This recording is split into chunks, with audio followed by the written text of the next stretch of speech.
Pessoal, passando antes do vídeo para dar um recado muito rápido. Os nossos vídeos têm mantido uma média de 50 visualizações. Um deles, inclusive, já ultrapassou mais de 150 visualizações. Tem alguma coisa acontecendo aqui. O YouTube está entregando nossos vídeos, eles estão chegando, as pessoas estão assistindo. Mas eu reparei que a maioria das pessoas que têm assistido os vídeos não é inscrita no canal. Então eu quero fazer um pedido. Se você já conheceu o canal aqui, se esse é o segundo vídeo que você está assistindo ou o terceiro, enfim, se você está voltando pela segunda vez nesse canal, é porque você já assistiu alguma coisa e você gostou do conteúdo. Ainda que você não concorde com tudo, né, mas alguma coisa você está aproveitando aqui. E se você tem gostado dos nossos vídeos, eu quero pedir que você, por favor, se inscreva nesse canal, deixe um like nos vídeos, comente nos vídeos, compartilhe com mais pessoas que você acha que também vão gostar desse conteúdo, porque dessa forma você está investindo nesse canal, você está me apoiando a continuar compartilhando o conteúdo da Bíblia com você. Então fica aqui o meu pedido, se inscreva no canal, compartilhe os vídeos, deixe os likes, para que a gente continue conversando sobre a palavra de Deus aí. Bom vídeo a todos.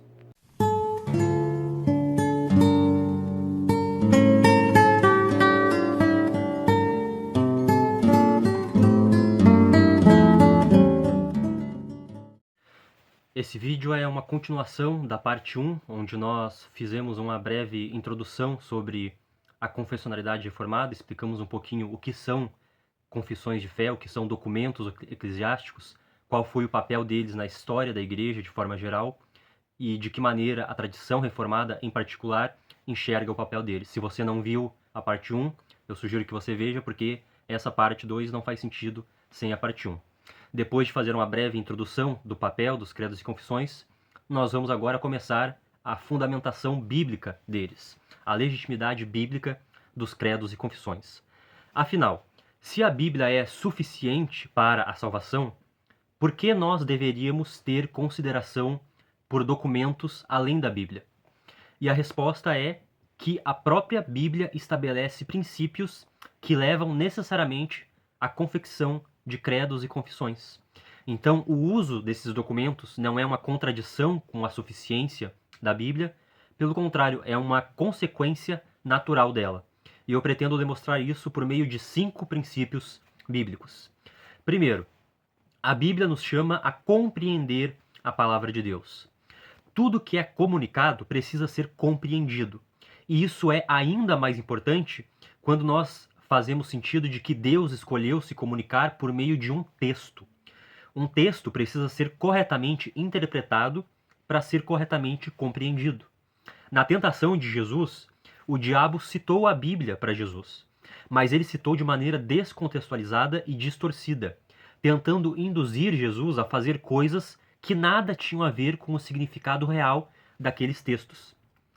Essa distorção do texto bíblico é um risco real e constante, e nós temos que sempre estar nos perguntando se nós estamos corretamente compreendendo a Bíblia.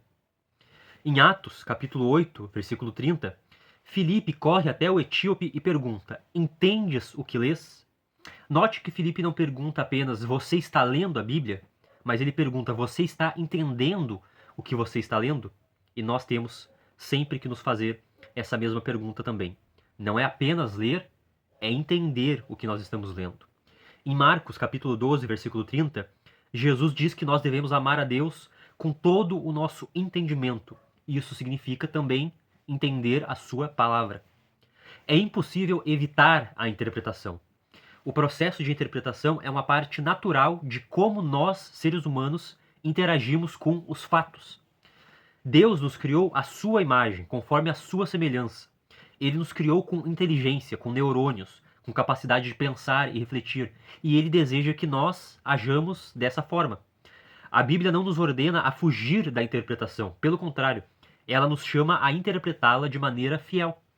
Em Lucas, capítulo 24, versículo 45, o próprio Senhor Jesus abriu o entendimento dos discípulos para que eles compreendessem as Escrituras, mostrando como Jesus valorizava não apenas a mera leitura da Bíblia, mas a sua correta interpretação. Em Marcos, capítulo 13, versículo 14, o evangelista diz: quem lê, entenda. E mais tarde o apóstolo Mateus repetiu essa mesma ordem em Mateus capítulo 24, versículo 15. Quem lê, entenda. Isso é o próprio texto bíblico nos chamando a entendê-lo, o próprio texto bíblico nos convocando a compreendê-lo. E em 2 Timóteo, capítulo 2, versículo 15, Paulo diz que nós devemos manejar bem a palavra da verdade. Ou seja, nós devemos ler, interpretar e aplicar corretamente a Escritura.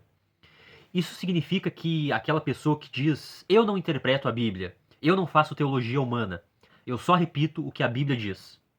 Além de estar sendo desobediente à própria Bíblia, essa pessoa também está mentindo. Não existe isenção, não existe imparcialidade completa, não existe neutralidade total. O que pode e deve existir é honestidade e fidelidade. Eu prefiro muito mais ouvir alguém que reconhece que interpreta a Bíblia e que tenta me explicar o porquê que a interpretação dele é correta e fiel, do que alguém que tenta esconder de mim a sua interpretação. A questão não é se nós interpretamos a Bíblia ou não, porque todos nós interpretamos. A questão é se nós estamos interpretando de maneira honesta e fiel. E é exatamente isso que se conecta com o nosso tema, porque um credo ou uma confissão nada mais é do que um registro da nossa interpretação da Bíblia. Quando a igreja confessa a fé, ela está dizendo: entendemos isso da palavra de Deus. A diferença entre mim e você não é que eu tenho uma interpretação da Bíblia e você não. A diferença entre nós é que a minha confissão, a minha interpretação é clara, pública e verificável por meio de uma confissão escrita. Claro, essa compreensão pode ser aperfeiçoada, corrigida e aprofundada. Mas esse é o ponto. A melhor forma de fazer isso é tornando a nossa interpretação explícita e objetiva. Um cristão que não tem consciência da sua própria interpretação pode acabar transformando as suas próprias opiniões em palavra de Deus. E uma igreja que não tem uma confissão oficial corre o risco de transformar as palavras do pastor em palavra de Deus. Corre o risco de ficar sujeita às opiniões do pastor. Esse é um dos motivos pelos quais nós vemos tanta confusão nas igrejas evangélicas modernas. As lideranças não têm compromisso institucional, cada pastor diz uma coisa, entra um pastor novo e desdiz tudo que o pastor anterior disse, alguém sai da igreja, bota uma igreja nova e desdiz tudo que a outra igreja diz, porque não existe essa verificação palpável, objetiva de interpretação. É por isso que os documentos confessionais são tão importantes. Eles tornam a interpretação visível, verificável. Eles colocam no papel aquilo que a igreja já entende e já pratica na realidade. E isso é um ato de honestidade, porque não finge que a interpretação não existe. Na verdade, a confissão de fé é até uma forma de humildade, porque quando eu escrevo claramente aquilo que eu entendo da Bíblia, eu estou me expondo à correção. Eu não estou dizendo eu nunca erro. Pelo contrário, eu estou dizendo é isso aqui que eu entendo da Bíblia e se eu estiver errado, a Bíblia pode e deve me corrigir. E isso é muito mais honesto do que tentar esconder as nossas interpretações atrás de uma falsa neutralidade. Então a Bíblia não deseja apenas ser lida, ela também deseja ser corretamente compreendida. Todos nós interpretamos a Bíblia. Esse é o primeiro princípio que deve balizar todo o nosso relacionamento com ela. Segundo princípio, a Bíblia nos chama a reconhecer que ela possui um conjunto doutrinário objetivo, E isso é muito importante. Se é impossível evitar a interpretação, então nós podemos ler a Bíblia do jeito que nós quisermos? Não. A Bíblia diz em 2 Pedro, capítulo 1, versículo 20, nenhuma profecia da Escritura é de particular interpretação. Ou seja, nós precisamos interpretar a Bíblia, isso é inevitável, mas interpretar corretamente não é inventar ou atribuir significado que nós queremos. É identificar e reconhecer o significado que já está lá no texto. O que o seu escritor deu a ele, a intenção do escritor. Muitos escultores costumam brincar dizendo que esculpir uma estátua não é inventar uma forma para ela, é tirar ela de dentro do bloco de gesso. E eles dizem que eles só estão tirando ela lá de dentro. E isso é interpretar. É encontrar algo objetivo, algo que é definido, que já está no texto e já existe por si mesmo. E isso se aplica ao conjunto de verdades de fé de toda a Bíblia. Esse conjunto é objetivo, é definido, ele já está no texto bíblico e nós devemos somente identificá-lo e reconhecê-lo. Em Tito, capítulo 2, versículo 1, Paulo ordena: fale o que está de acordo com a sã doutrina. Isso pressupõe que existe uma doutrina saudável objetiva, identificável, pela qual nós podemos avaliar os ensinos. Porque se não existisse um conteúdo doutrinário definido, ninguém poderia dizer o que está de acordo ou não com ela. A própria expressão sã doutrina perde completamente o sentido se toda interpretação for igualmente válida. Em 2 Timóteo, capítulo 1, versículo 13, Paulo diz: retenha o modelo da sã doutrina, conforme você ouviu de mim. A palavra que Paulo usa ali pode ser traduzida como padrão, esboço, formulário ou até protótipo. Ou seja, é um exemplo normativo, é uma forma reconhecível de ensino que pode ser reproduzida e que pede para ser reproduzida. É uma doutrina cujo exemplo deve ser formador, deve dar forma a coisas que estão fora dela. Todo protótipo espera um pós-tótipo e toda forma existe para moldar algo fora dela mesma que deve ter a mesma forma dela, né? É o padrão de algo que existe fora dela. Então existe um conteúdo doutrinário que pode e deve ser ouvido, aprendido, retido e transmitido. Em 1 Coríntios, capítulo 11, versículo 2, Paulo elogia a igreja porque ela se apega às tradições exatamente como ele as transmitiu. Tradições aqui não significa costumes humanos, mas o ensino apostólico transmitido à igreja. Mais uma vez, vemos a ideia de um depósito doutrinário objetivo. Essa é a ideia aqui, que é recebido dos apóstolos e preservado pela igreja. Em 1 Timóteo, capítulo 6, versículo 20, Paulo novamente diz: Timóteo, guarde o depósito que lhe foi confiado. Esse depósito é um conteúdo doutrinário objetivo, e esse conteúdo deve ser preservado. Ministros devem transmiti-lo fielmente e erros devem ser rejeitados. A linguagem é de preservação, de proteção e de continuidade. Existe algo concreto que é confiado à igreja, algo que pode ser reconhecido e preservado. Tudo isso nos leva diretamente à importância dos credos e das confissões.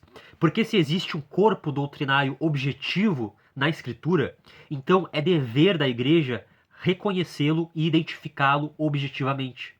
A confissão de fé é justamente o registro dessa tentativa. É a igreja dizendo: é isso que nós entendemos ser o ensino da palavra de Deus. O credo não cria a verdade, ele a reconhece. Ele não substitui a Escritura, ele procura resumir aquilo que a Escritura já ensina. Eles são o registro verificável desse esforço de reconhecimento doutrinário que a própria Bíblia nos ordena a ter.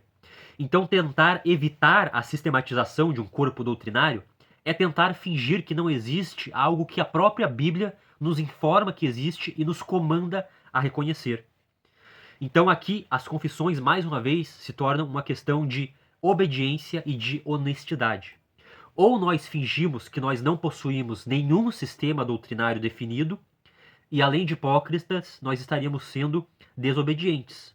Ou nós expressamos ele de forma clara e verificável, fazendo o nosso melhor para sermos fiéis ao que a Bíblia ensina e estando sempre abertos para sermos corrigidos por ela. A questão não é se nós iremos ter um sistema doutrinário ou não, porque a própria Bíblia afirma que ele existe. A questão é se nós iremos reconhecê-lo de maneira honesta, pública e verificável, ou se nós iremos fingir que ele não existe. E é exatamente por isso que os credos e as confissões são legítimos. Eles são o registro dessa tentativa de identificar, organizar e preservar o conjunto de doutrinas reveladas pela Escritura, justamente aquilo que a Bíblia diz que nós devemos fazer. Terceiro princípio, a Bíblia nos chama a confessar externamente e nos comprometer publicamente com a fé cristã. A fé bíblica nunca foi apresentada como algo meramente privado e invisível, ou como algo silencioso. O cristianismo envolve convicção interna, mas também envolve confissão pública. Em Romanos capítulo 10, versículo 9, Paulo diz: Se você confessar com a sua boca que Jesus Cristo é Senhor e no seu coração crer que Deus o ressuscitou dentre os mortos, serás salvo. Veja que o texto une duas dimensões que são inseparáveis: fé no coração e confissão pública com a boca. O cristianismo não é apenas pensamento interno, ele também envolve declaração pública. Reconhecer abertamente, afirmar em concordância com o conteúdo que nós cremos. E que conteúdo é esse? É o conteúdo que Jesus é Senhor e que ele venceu a morte. Essa é a primeira e mais importante confissão do Evangelho. É o que separa um salvo de um não salvo. Mas a partir daí deve haver um crescimento de entendimento. Quem é Jesus? Por que ele é Senhor? De que maneira ele venceu a morte? E a partir daí nós entramos naquele corpo doutrinário que a Bíblia diz que nós devemos ter. E todo esse processo precisa ser consciente e verificável. O próprio Jesus, ele nos chama a reconhecer a nossa fé de maneira clara e pública, né? Ele perguntou para os discípulos: o que os homens dizem sobre o Filho do Homem? E cada um deu uma resposta. Ah, Senhor, alguns dizem que tu és João Batista, alguns dizem que tu és Elias, ou Jeremias, ou outro dos profetas. E Jesus, ele fica insatisfeito com essas respostas e ele pergunta para os discípulos: mas e vocês? Quem vocês dizem que eu sou?